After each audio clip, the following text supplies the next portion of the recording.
Brooke Sullivan's breathing follows a rhythm learned in field hospitals 23 years ago: in through the nose for 4 counts, hold for 7, out through the mouth for 8.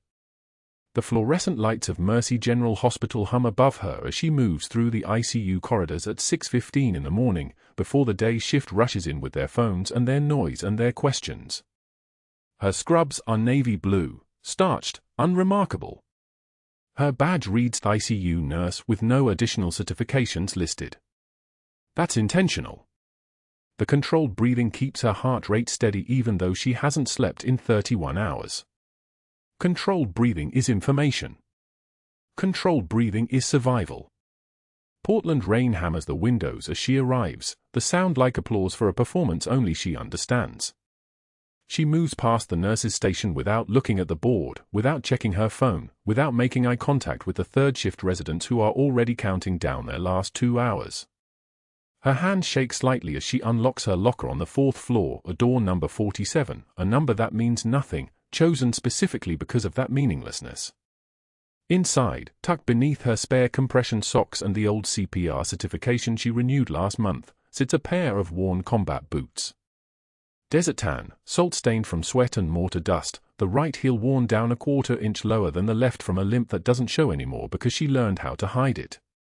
She touches the boots once, her fingertips finding the crease in the leather where they've been folded and unfolded 1,000 times. Muscle memory. Ritual. The thing that keeps her tethered to who she used to be so she doesn't forget how to be her anymore. She closes the locker and moves toward the ICU. 47 years old. 5'9". Brown hair pulled into a regulation bun. Slight limp barely noticeable unless you know what to look for. Trembling hands, a nervous condition, anyone would say, the kind of tremor that makes you unsuitable for advanced procedures, the kind that marks you as someone who flinches. What they don't see is that the tremor appears only when other people are watching. What they don't see is that her hands move like surgical steel when no one is looking. What they don't see is that the trembling is not fear. The trembling is restraint. Dr. Marcus Sterling stands in the staff meeting room at 6:45, already 3 coffees deep, already irritated by something he hasn't voiced yet. His Rolex catches the overhead lights as he gestures toward the attendance sheet. 52 years old, board certified, a name that comes from old money and older entitlements, the kind of surgeon who remembers when hospitals feared unions and questioned nothing. He sees Brooke slip into the back of the room. He notes her averted eyes. He sees her trembling hands clasped in her lap. He makes a mental note that she's become increasingly unreliable, increasingly emotional, the type of nurse who gets attached to patients, the type who doesn't understand hierarchy. He sees weakness. He doesn't see that she's tracking the room's exits. He doesn't see the way her eyes catalog which doctors carry weapons, which orderlies have military tattoos, which security guards have formal training. He doesn't see that she's been doing this for 2 decades, scanning every room for threats, every hallway for escape routes. He doesn't see that the trembling hands are the only thing keeping her from breaking his neck. Patient in room 312 arrived at 0300, Sterling announces, his voice the sound of a tank idling in a garage, low, powerful, dangerous. Unconscious. Male. Approximately 65 years old. No identification. No medical history. No emergency contacts. He's been stable on the ventilator for 2 days, but he pauses, making eye contact with each doctor as if they should be grateful for his presence. Given the resource constraints, we're evaluating whether continued supportive care is cost-effective. Mercy General's ICU has 42 beds. 38 are occupied. Room 312's John Doe is a puzzle, which means he's a problem, which means he's a resource liability. Sterling dismisses him with a gesture and moves on to the next case. Brooke doesn't move. She's already committed room 312 to memory, the monitor settings, the ventilator mode, the 4 access points. The staff disperses. Brooke enters room 312 at 7:20. The patient is intubated, sedated, his chest rising and falling in mechanical rhythm with the ventilator, a maquette servo-I model running pressure-controlled ventilation at 18 breaths per minute. His left arm shows bruising consistent with rapid for placement. His fingernails are clean, well maintained. His hair is grey and neatly cut. There's a wedding ring on his left hand, gold, slightly worn, indicating decades of wear. No identifying marks except for a 2-inch scar on his right temple, surgical, old. She reviews his chart. Lab work shows elevated creatinine and mild acidosis. CT scan from admission is inconclusive. No police report on file. Security cameras show only that he arrived via ambulance transported from a street corner, discovered unconscious in the rain near S.E. Hawthorne Boulevard. She's checking the central line site dressing when she notices it. The jacket draped over the visitor's chair, folded with precision, the kind of folding a military person uses, thirds, careful creases, no wrinkles. She lifts it. The lining is intact. She feels along the inside edge, moving her fingers with systematic precision. Nothing in the outer pockets. Nothing in the inner breast pocket. But the seam on the left inside gives off a subtle difference when her fingertips press it, something underneath the lining, something pinned flat against the fabric. She glances at the monitor. O2 saturation 94%. Heart rate 68, regular. She has 4 minutes before someone makes rounds. Her scissors are in her pocket, trauma shears with a lowercase c engraved on the blade. She makes one small cut, just enough, and slides her fingers into the opening. Her hands don't shake now. Her breathing stays 478. She finds it immediately, a military combat badge, Army Ranger insignia, pinned with careful precision to preserve the cloth. The stitching pattern is distinctive. The wear marks on the corners match the photographs her son Mason showed her 3 weeks ago when his commanding officer went missing during a training accident near Fort Lewis. Colonel James Rains. 28 years of service. 3 Bronze Stars. An Army Ranger with a wife who still wears her wedding ring and a battalion that reported him missing at 0800 on a Tuesday morning. Brooke's hands move methodically. She photographs the badge with her personal phone, 3 angles, each shot clean and clear. She doesn't need to enhance the image. She doesn't need to compare it to anything. Muscle memory took over the moment she saw the insignia, and muscle memory never lies. This is Colonel Rains. This is the commanding officer her son Mason describes as a father figure, the one who checks on Mason's grades, the one who called on Mason's 18th birthday.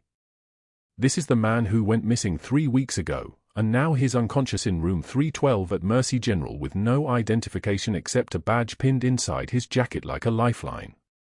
She closes the cut carefully. She replaces the jacket.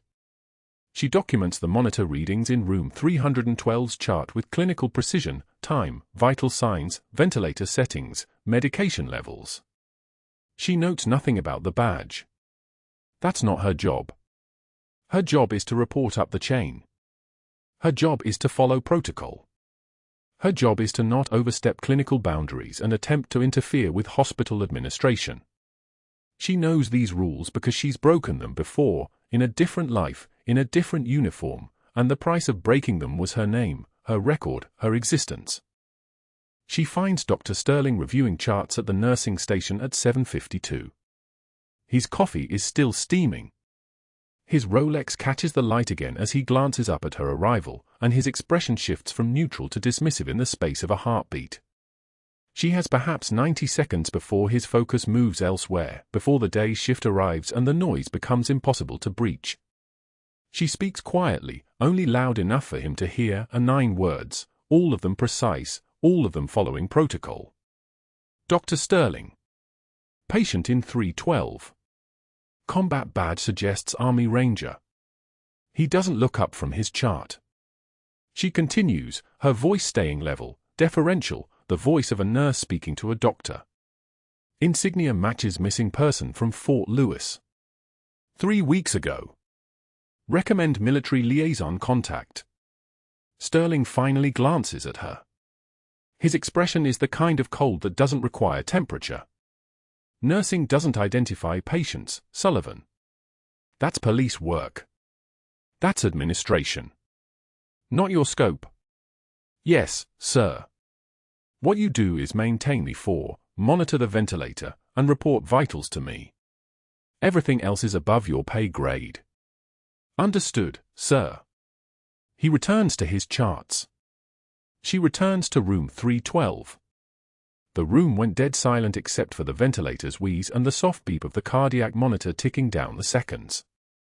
She changes the 4 bag with practiced efficiency. She adjusts the ventilator settings to match Sterling's earlier parameters.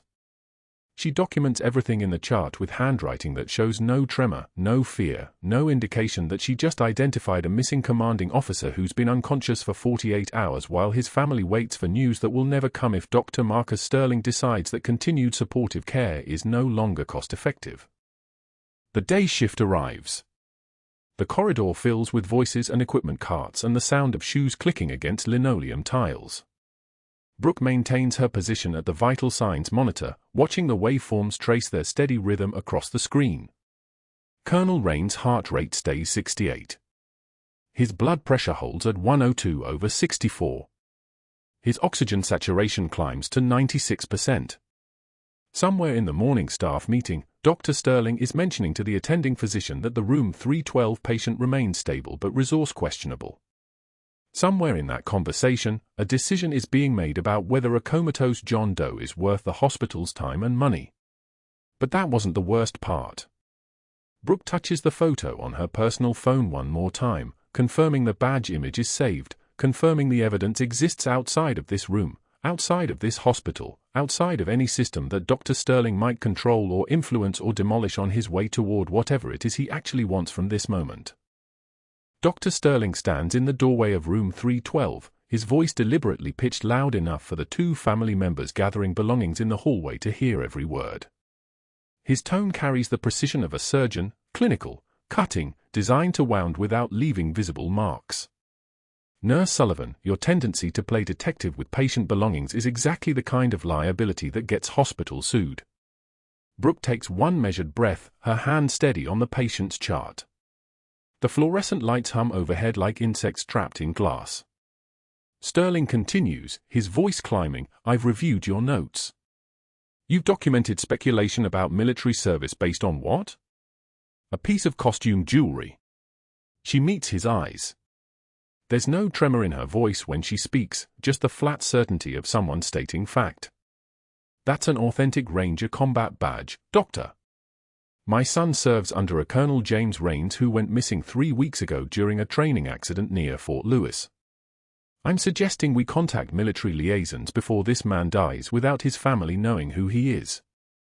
Sterling's laugh is theatrical, performed for the audience in the hallway. Florence Nightingale here thinks she can identify unconscious patients by playing historian. This is a hospital, not a detective agency. The words hang like smoke between them. Brooke doesn't look away. One tear escapes her left eye, not from fear or shame, but from the sudden weight of 18 years compressed into a single moment.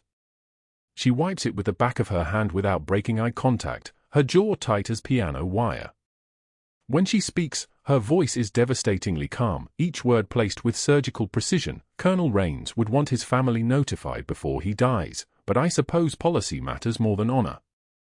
Sterling's face flushes, anger rippling across his features like heat off asphalt. He turns and walks away, but not before everyone in the hallway hears his parting words, document her insubordination. We're building a case. By 11:33 a.m., Brooke's name appears on the unit board at Mercy General in bold red letters. The write-up is public, visible to every staff member who passes the nurse's station. Unauthorized protocol deviation. Overstepping clinical boundaries. Attempting to interfere with hospital administration. The words feel like they've been carved into her chest. She reads them once, then turns back to her medication cart without comment, continuing her rounds with the same methodical precision she's maintained for 18 years. Pain is information. This is just data. The break room at 12:15 p.m. is crowded with the lunch crowd. 6 nurses are seated at the long table, Martinez, Thompson, the 2 Jennifers from day shift, and a per diem RN Brooke doesn't know well. They're laughing about something, their shoulders relaxed, their voices pitched low and easy. Brooke pushes through the door carrying her salad, her badge clipped to her scrub pocket. The moment she sits down, the table goes quiet. Not a sudden silence, something slower, more deliberate. Martinez gathers her yogurt container without meeting Brooke's eyes. Thompson stands, wrapping up her sandwich. One of the Jennifers mumbles something about needing to chart in the EHR. Within 45 seconds, all 6 of them have migrated to the smaller tables by the windows, creating distance with the precision of people following an unspoken protocol. The room transforms. What was intimate becomes cavernous. Brooke stares at her untouched salad, the lettuce already beginning to wilt at the edges. She doesn't look at them. She doesn't need to. She can see the truth in their absence, in the careful way they've positioned themselves so she's alone in her corner of the break room, visible but isolated, present but erased. In the hallway outside, Sterling's voice carries through the open doorway with the calculated clarity of someone ensuring his words reach their target. He's speaking to charge nurse Davis, his tone conversational, almost friendly, the tone of someone building a case.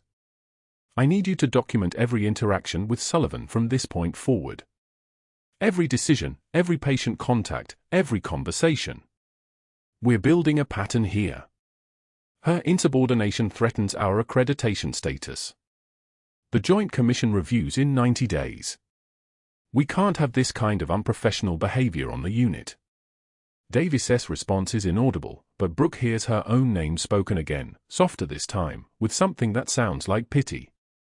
Sterling enters the break room at 12:38 p.m. He pours coffee with exaggerated casualness, moving to stand directly in Brooke's line of sight. His presence carries the weight of institutional authority. He owns this space, owns this moment, owns the power to define her place within these walls. Still here, Detective Sullivan. His smile is wolf-like, showing teeth but no warmth. I'd think you'd want to avoid more embarrassment. Brooke sets down her fork. She takes one measured breath through her nose, the kind of breathing that comes from 18 years of training in rooms where panic could kill everyone. When she speaks, her voice is level, almost conversational, the voice of someone reporting a fact rather than making an accusation. I've contacted the VA liaison office. They're running prints. The change in Sterling is immediate and violent. His coffee cup pauses halfway to his lips. His jaw tightens.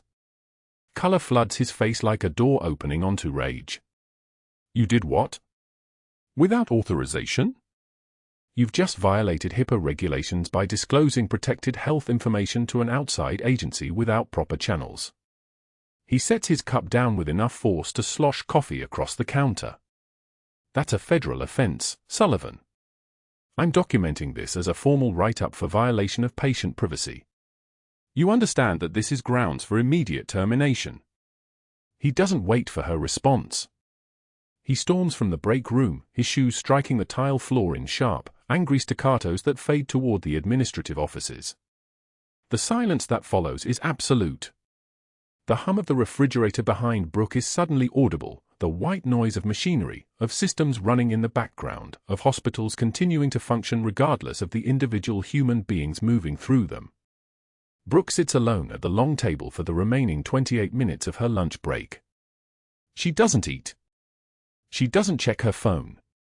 She stares at the window opposite her, where the Portland rain has begun to fall in sheets, hammering the glass like applause or accusation. Her hands rest flat on the table. They don't shake. Not from courage, from something deeper, something that learned a long time ago that trembling is a luxury available only to people who still believe in safe endings. She's had 90 minutes of humiliation, public condemnation, unit-wide isolation, the threat of federal charges. The message from Sterling is clear: back away from the patient in room 312, accept the hierarchy, remember your place in the structure of authority that runs this hospital. But that wasn't the worst part. The worst part was watching the staff abandon her without hesitation, moving like trained animals following an established signal. She recognized that choreography. She'd seen it before in field hospitals when leadership decided that the wrong questions were being asked. The machinery would activate. Isolation would be imposed. Anyone who associated with the questioner would be marked. And eventually, the questioner would be gone. At 2:17 a.m., Brooke checks room 312 during her routine rounds. The unconscious man, Colonel James Rains, though no one at Mercy General has confirmed this, is connected to monitors that paint his vital signs in real-time graphics on the bedside screen. His heart rate is 132. His blood pressure is 90/60. Both numbers are climbing and falling in unpredictable rhythms that make the young intern nervous enough to ask for backup. But Brooke sees something else in those numbers. She sees the pattern that comes from cardiac tamponade, when blood fills the pericardial sac and the heart can't expand properly, can't fill, can't pump. His jugular veins are distended. His skin is mottled, the look of a body that's beginning to shut down non-essential systems. She's seen this before in operating theaters in Ramadi where the surgeons were 3 miles away and the only option was to solve the crisis with hands, knowledge, and the kind of calm that comes from having already survived the worst. The on-call resident, Dr. Chen, arrives running, his white coat flapping. He looks at the monitor and freezes, that particular paralysis of someone watching something cascade beyond their experience. "We need cardiothoracic surgery immediately." The OR is occupied with a trauma case. Estimated time to availability is 40 minutes. Brooke is already moving to the supply cart. Her hands pull out the ultrasound machine with the kind of practiced efficiency that comes from muscle memory. "We do emergency pericardiocentesis now." Chen's voice cracks, "I've never done one outside simulation." Brooke doesn't look at him as she scrubs her hands, as she pulls on fresh gloves with the sharp snap of latex, a sound like a weapon being readied. "Then watch." She positions the ultrasound probe against his chest, her fingers finding the landmarks, the intercostal space, the angle, the approach vector. The image on the screen shows exactly what she expected: dark fluid surrounding the heart, the pericardium distended, the chambers compressed. She calculates the needle entry point with the same precision she once used to calculate muzzle velocities and extraction routes. The long spinal needle slides between his ribs. One smooth motion. No hesitation. No tremor. The needle pierces the pericardial membrane, and dark blood begins filling the syringe. 60 milliliters. 80. 100. Each cc means blood returning from the heart, pressure reducing, oxygen perfusing the coronary vessels. The heart monitor stabilizes. His blood pressure begins climbing, 94/62. Then 108/70. His heart rate drops from the dangerously high rhythm into something approaching normal. The color returns to his face in the space of 90 seconds. Chen stares at her hands, steady as surgical steel, moving with absolute authority. "Where did you learn to do that?" he asks quietly. Brooke disposes of the needle in the biohazard container, her voice matter-of-fact and controlled, the voice of a nurse reporting standard procedure. Nursing school had a good skills lab. But Chen saw something else. He saw the confidence of someone who's done this dozens of times, not once in a simulation. He saw the knowledge of where to place the needle without hesitation, the timing of the fluid removal, the way she read the patient's response before the monitors caught up. He saw something that doesn't match the profile of an ICU nurse with 18 years of experience in standard hospital work. He texts someone as Brooke leaves the room at 2:51 a.m., her shift nearly complete. By 6:27 a.m., when the day shift arrives to receive report, Sterling has already been notified. An invasive procedure. Performed by a nurse. Without physician authorization. The violation documented. The case building. And somewhere in that morning light, the machinery was already activating, already beginning to move against Brooke with the weight and inevitability of institutional power aligned against a single individual who'd broken the unspoken rule: know your place, stay invisible, never reach above your station. The monitor screamed at 2 a.m. One continuous shriek that woke the night shift from their stupor. Brooke was already moving before the alarm fully registered, her body recognizing the sound of a heart in revolt. The numbers told the story in brutal sequence, heart rate climbing from 104 to 118 to 132. Blood pressure collapsing like a building losing its supports. 94/61. 88/52. Dropping. She stood at the bedside of the unconscious Army Ranger. Room 312. Still no name. Still no family beyond the one who'd sat vigil for 6 hours before visiting hours ended at 8. The patient's chest rose and fell with mechanical precision, the ventilator doing its work while his own body betrayed him. The fluorescent light overhead buzzed like an angry wasp, casting everything in that particular shade of institutional white that made blood look darker than it was. Tamponade. She knew it before the resident spoke. She could read it in the way the JVD had risen over the past 2 hours, in the muffled heart sounds she'd heard during rounds, in the progressive narrowing of his pulse pressure that screamed one thing, fluid accumulating in the pericardial sac. The lining around his heart was filling with blood. Squeezing. Suffocating. Dr. Morrison, the on-call resident, stood frozen at the monitor, his mouth slightly open. 26 years old, fresh out of his first year, and staring at a patient actively dying in front of him. The kind of moment that separated the competent from the ones who'd spent 3 years learning to live with the weight of hesitation. Brooke moved past him without speaking. No time for permission. No time for hierarchy. Call cardiology. Tell them tamponade. Tell them pericardiocentesis stat. Her voice came out flat. Not a question. Not a request. Morrison blinked. We should wait for Sterling. He'll want to. The monitor jumped again. 1:48. The lines on the screen looked like mountains collapsing. Brooke was already reaching for the ultrasound machine, muscle memory pulling her hands toward the cart she'd positioned exactly 3 steps from the bed during her shift assessment. The machine hummed to life. She positioned the probe over his chest with the precision of someone who'd done this in a Humvee with improvised equipment and no time for doubt. In the field hospital in Ramadi, she'd performed this procedure on 12 casualties in 18 hours using a needle and a prayer. Here, she had an ultrasound, a proper needle, and a room that wouldn't shake from incoming mortars. The screen resolved into grayscale. There it was. The black mass. The pericardial effusion the size of a grapefruit, the fluid that shouldn't exist pressing the right atrium like a fist around a throat. She located the needle. 18 gauge. Spinal needle. Clean approach from the xiphoid process, angling up and back toward the left shoulder, threading between the ribs like threading a needle through silk. Hand me the kit. Morrison didn't move. She reached herself, her movements economical, practiced. Alcohol prep. Sterile field. The needle felt right in her hand. An extension of bone. The kind of certainty that only comes from having done it when the alternative was watching someone die. She could feel Morrison's eyes on her. The tremor of his uncertainty filled the room like humidity. The needle went in. 3 millimeters. 5. 10. She watched the ultrasound screen and her hand simultaneously, 2 pieces of information converging toward the same point. The membrane appeared. She felt the resistance change. The give. And then, the hiss of air escaping as the needle breached the pericardium and a rush of dark blood followed the stylet back. 30 milliliters. 40.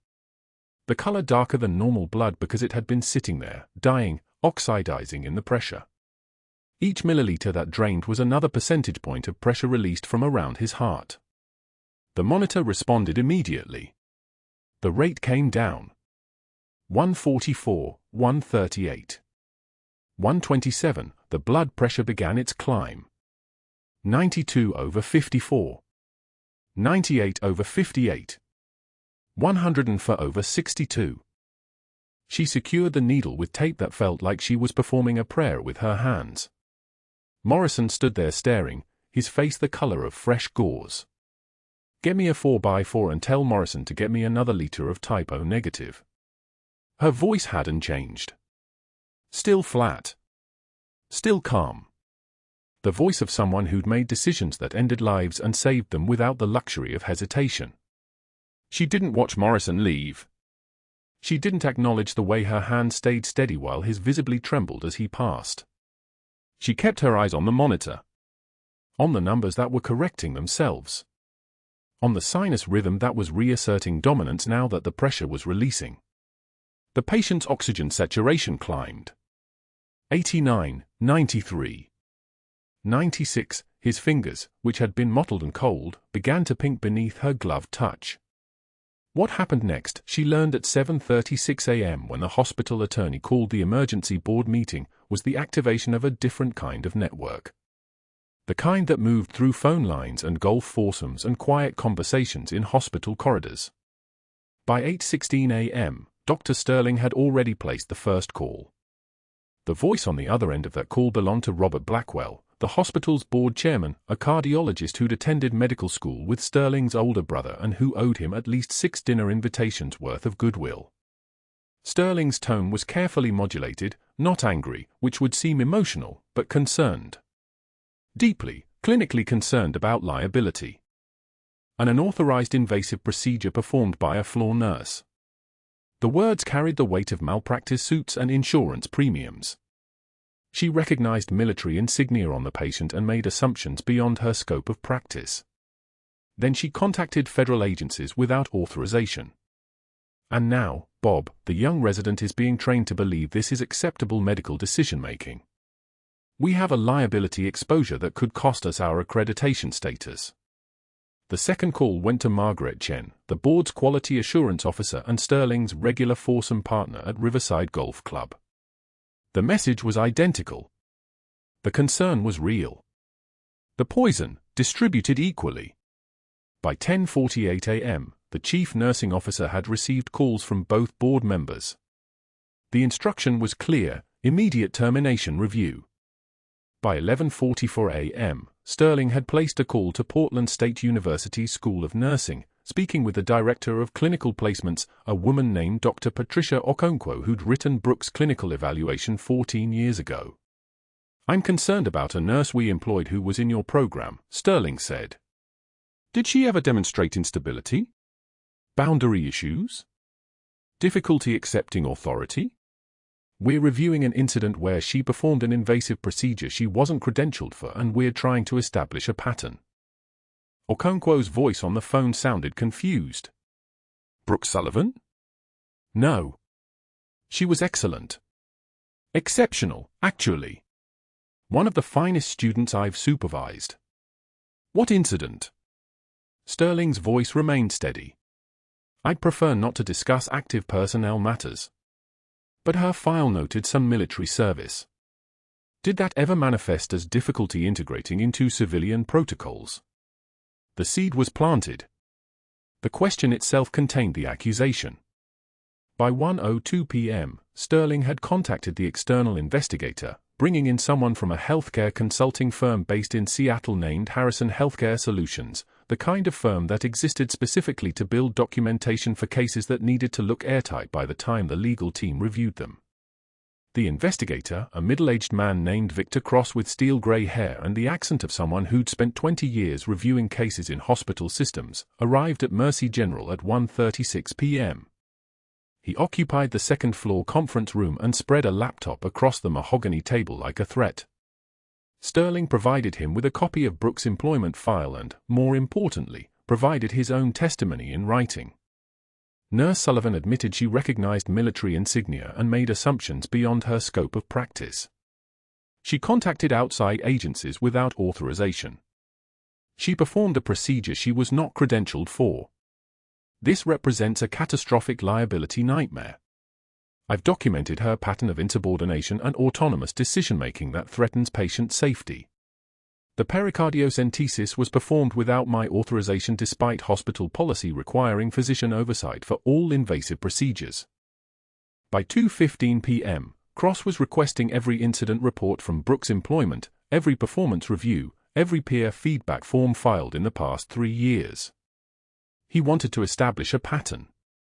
He wanted to show that this incident wasn't anomalous, it was inevitable.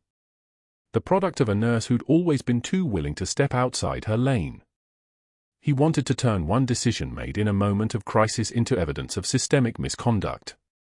The afternoon moved with the weight and inevitability of institutional machinery. At 4:48 p.m., The hospital attorney, a woman named Jennifer Harlow with the manner of someone who'd seen too many medical negligence cases, reviewed the file that Sterling had assembled. The documentation was clean. The narrative was consistent. The patient had survived, which actually made it worse, because it meant the procedure had worked, which meant Brooke could be shown as an unlicensed person performing advanced procedures with nothing but luck and bravado. The fact that she'd saved the patient's life became evidence of recklessness rather than heroism. That evening, as the sun began its descent toward the western hills of Portland, Brooke stood at the grave of someone she'd loved like oxygen. The headstone read James Michael Sullivan, 1975 to 2012. 8 years dead. 8 years of carrying the weight of a man who'd known exactly what she was and had loved her anyway. The rain fell in sheets that hammered the grass like applause, soaking through her jacket, running down her neck in cold rivulets. In her hands, she held a pair of combat boots, worn leather softened by field use, laces knotted and reinforced, the soles carrying the dust of remedy embedded in their treads like a prayer in a dead language. She'd kept them for 15 years.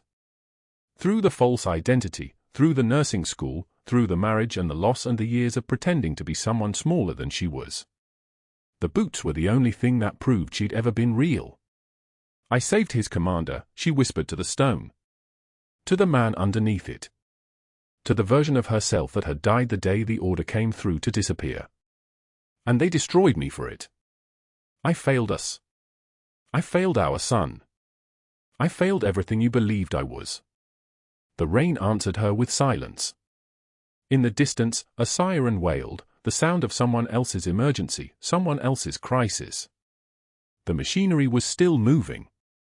She could feel it in the way the wind carried that particular frequency of institutional decision-making. By tomorrow morning, she knew, the decision would be made.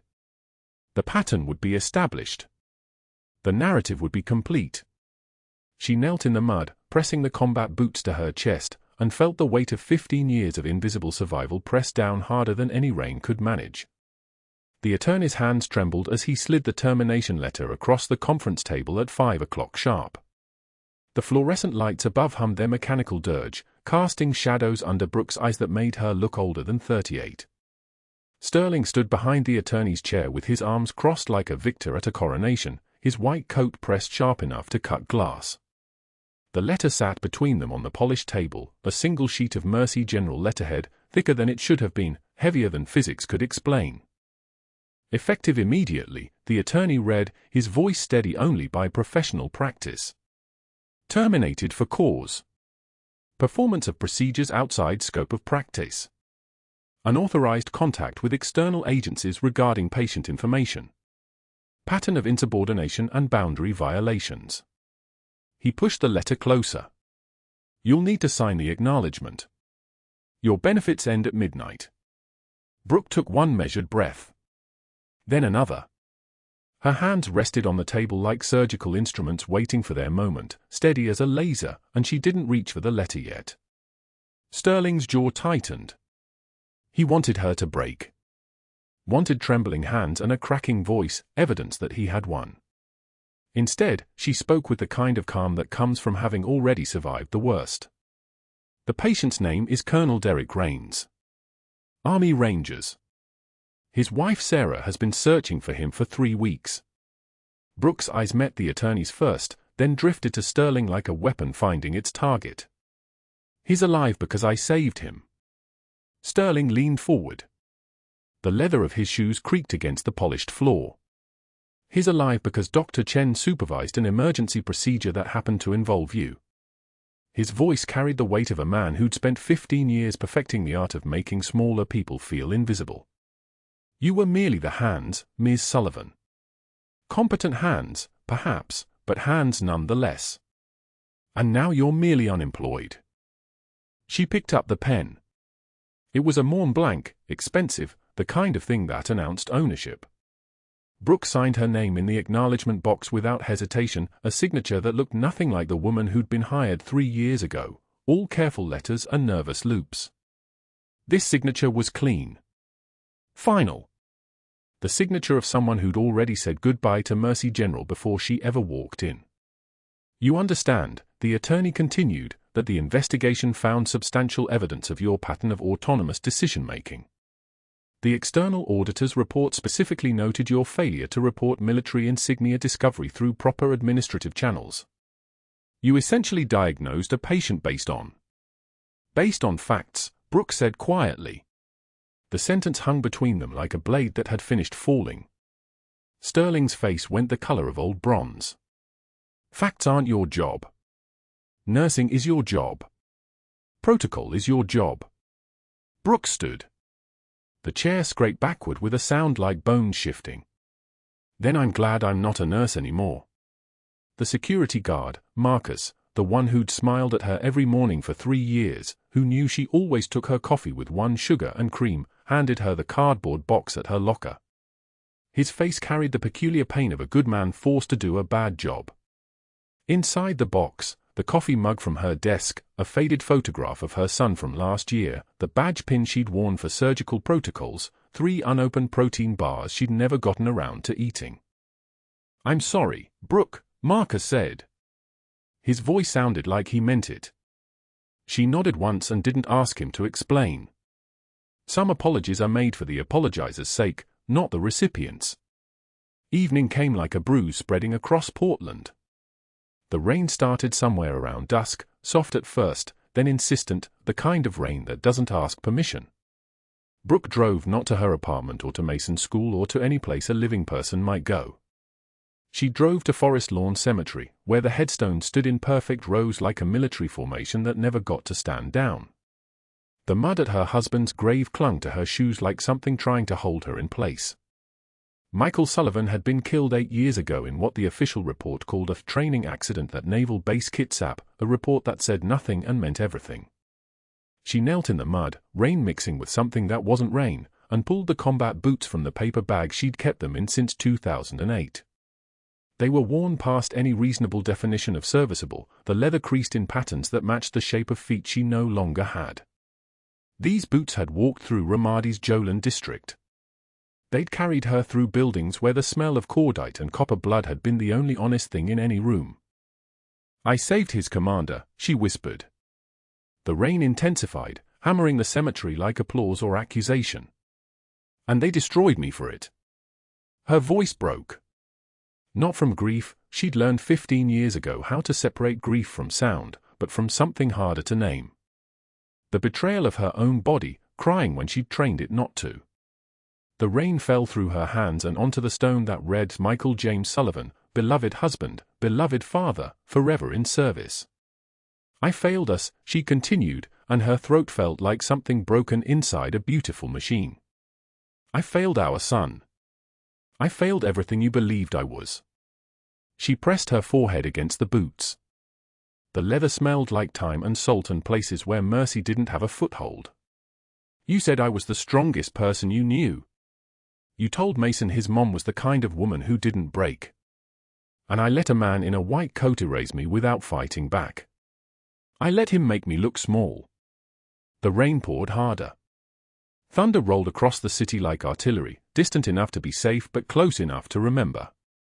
I promised the Navy I'd disappear. She spoke to the headstone now, to the man under the ground, to the woman she'd been before Ramadi.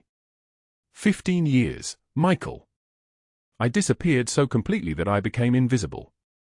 No photos, no records, nothing to prove I was ever anything but a regular nurse in Portland. She clutched the boots tighter. Mason thinks his mom is just someone who cared too much and got fired for it. He doesn't know his mother ran combat medicine under enemy fire.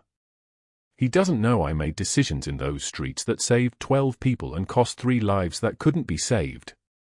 He doesn't know there's a Navy Cross in a storage unit I haven't opened since 2008 because opening it would mean I existed outside this life I built. The cemetery had gone silent. Even the rain seemed to pause, holding its breath. I kept the promise. I stayed hidden. I became nobody. Her voice came out raw now, something that had been sealed away finally breaking open. And it cost me everything. It cost me you. It cost me credibility with my own son. It cost me my job tonight because I was so good at disappearing that when I tried to do the right thing, I couldn't even do it openly.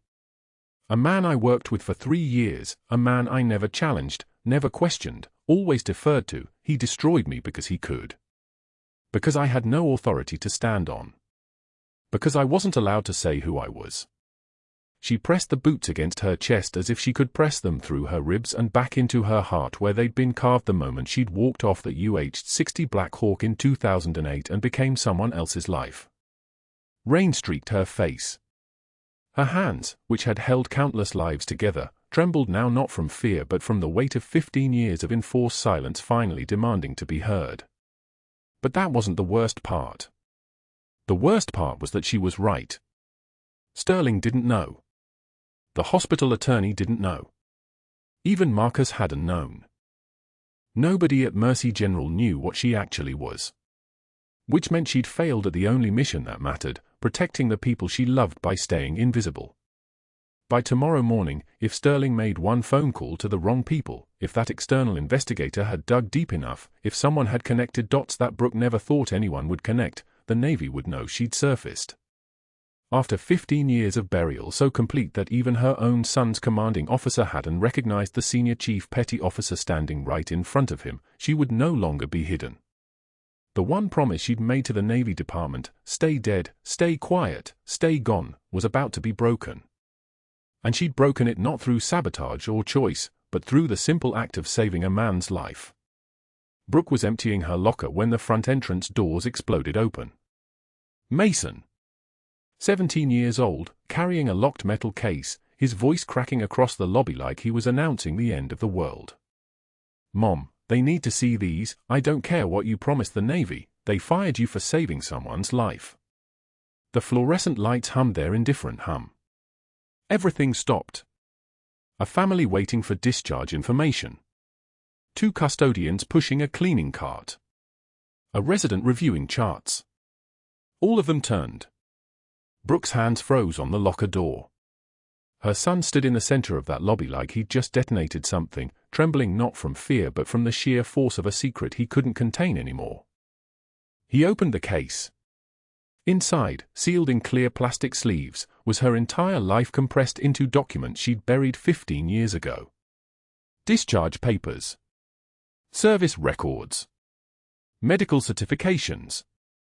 And photographs, her in dress blues, her with her old team in Ramadi, her receiving commendations she'd never spoken about. The hospital administrator, crossing the lobby toward the elevators, stopped cold. A woman in her 60s, power in her shoulders, recognition flickering across her face like she'd just realized she'd been standing next to someone and never actually seen them. She picked up the documents with hands that trembled. Read aloud, 3 purple hearts. Pause. 2 bronze stars with Valor. Longer pause. Navy Cross. Her voice dropped to a whisper. And classified combat medical operations in Ramadi that are still classified. A visiting Navy captain, touring the facility, wearing his dress whites, the insignia on his chest catching the light like a promise, stepped into that moment. His voice cut through the lobby with the precision of someone accustomed to being heard, Senior Chief Petty Officer, retired. Not a question. A statement. An acknowledgement. The room did what rooms do when the truth walks in, it went absolutely still. Then movement from near the elevators. A man in civilian clothes, late 50s, the bearing of someone who'd spent 30 years giving orders and expecting compliance. A SEAL team leader. He stepped forward without hurrying, and when he spoke, his voice carried the weight of parade ground authority, the kind of calm that comes from having already survived the worst. Senior Chief Sullivan ran combat medical operations in Ramadi that are still classified. Medical operations that saved lives the government won't declassify for another 12 years. She saved more lives than everyone in this building combined. He named them. Every decoration. Every mission behind each one. Not boasting. Stating facts the way you state that water is wet and gravity exists. His final sentence hung in that lobby like a revelation: she never left a teammate behind. Not once. Not in 12 years. Not 3 tours. Not when it cost her everything. Brooke's jaw was a line. Not trembling. Not crying. Not retreating. Standing there in her scrubs, her locker hanging open behind her, watching her son understand for the first time who his mother actually was. The Navy captain extended his hand. She shook it. Professional. Controlled. The mask still in place, even as everything underneath shifted like the earth after an earthquake. The next voice came from the administrative hallway. 2 FBI agents, badges visible, 1 male and 1 female, moving with the purposeful calm of people who've done this before. They asked for the hospital administrator by name. They asked for the board members. They asked for Dr. Sterling's office. In that conference room, exactly 47 minutes later, they presented documentation to the hospital's legal team. The external investigator hired by Sterling had been suspended from 3 previous cases for accepting payment to produce predetermined findings. The board member Sterling had called, the one about the family member's hospital admission, had already recused himself pending an ethics investigation. The nursing school contacted about Brooke's criminal background check had filed a formal complaint. Sterling had misrepresented his authority. Dr. Chen had revised his statement about the pericardiocentesis. In writing. Signed. Dated. Nurse Sullivan's intervention saved the patient's life. I froze. Without her expertise, Colonel Rains would have died. The hospital's legal team reviewed Sterling's employment file. For nurses terminated in 3 years. All after questioning his treatment decisions. All women. All with spotless records before crossing him. 2 had already contacted attorneys about wrongful termination. The legal team made calls. The other chiefs of medicine remembered every condescending comment Sterling had made about their departments. Professional politics works both ways. It works like gravity. Sterling was suspended at 11:02 a.m. Terminated for cause by 3:02 p.m. His hospital privileges revoked at every facility in the Portland healthcare network by 5:22 p.m. The administrator, Marcos, his name was, moved like someone who'd been waiting years for permission to act. By week's end, Sterling's attorney negotiated the terms quietly. In exchange for the hospital not pursuing fraud charges related to the external investigator payments, Sterling would surrender his medical privileges voluntarily.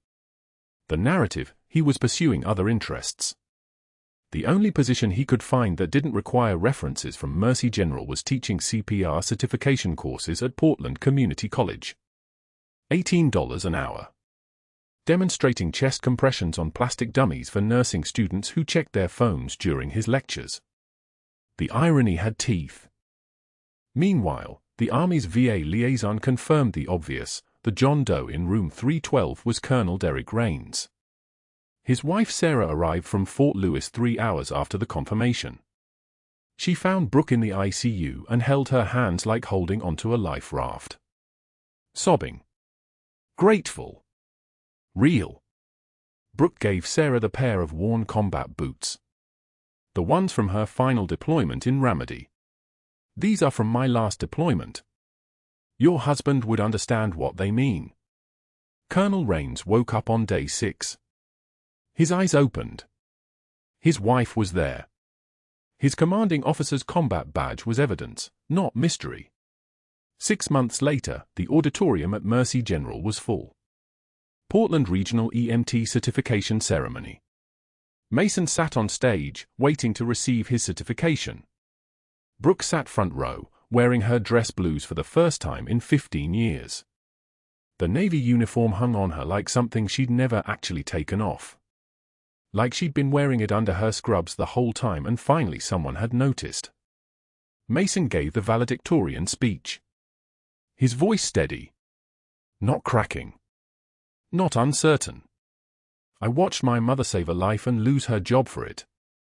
Then I learned she'd saved hundreds of lives I never knew about. She taught me you don't need permission to do what's right. The Navy captain from the lobby presented Brooke with a framed photograph. Her old team from Ramadi. 12 faces she hadn't seen in years. All of them smiling. All of them looking directly at the camera like they'd been waiting for this exact moment. The note was signed by all of them, Phoenix, you kept the promise. Now we're keeping ours. Semper Fi. Administrator Marcos offered Brooke a new position, Director of Emergency Medical Services at Mercy General. Full authority to redesign trauma protocols. She'd been a nurse for 15 years. She'd been a Senior Chief Petty Officer for 12 of those. Now she was finally allowed to be both. Across Portland, in a fluorescent-lit classroom at the community college, Dr. Marcus Sterling demonstrated CPR compression depth on a plastic torso. A student in the back row raised his hand. Can we just watch the video instead? Sterling's face did something complicated. At Fort Lewis, the Army Ranger Memorial Building displayed a new case. Colonel Derek Rain's dress uniform. The combat badge that identified him. The worn combat boots Brooke gave to his family. The plaque read, identified and saved by Senior Chief Brooke Sullivan, USN, Ret, who never abandoned a brother in arms. Brooke stood at her husband's grave one final time. Sunshine instead of rain. I didn't fail. I just forgot who I was for a while. Mason knows now. The teams know. And I know. She placed a photograph of herself in dress blues against the headstone. You were right. I am strong enough. Her final scene, Brooke in her new office at Mercy General, training a room full of nurses in advanced trauma procedures. She wrote on the whiteboard in capital letters, "You do not need a badge or a gun to be a warrior." A young nurse raised her hand. Fresh out of school. Uncertain. Senior Chief, what if administration says we're overstepping? Brooke's light smile carried 15 years of earned wisdom. Then you make sure the patient lives. Everything else is just paperwork. If you're watching this right now, think about the unsung heroes in your own communities. The ones whose sacrifice goes unrecognized until the moment truth demands recognition. Subscribe to this channel so you never miss another story about the warriors walking among us. Like this video if Brooke's journey moved you. Comment below, if you could thank one person for saving your life, the way Mason thanked his mother, who would it be?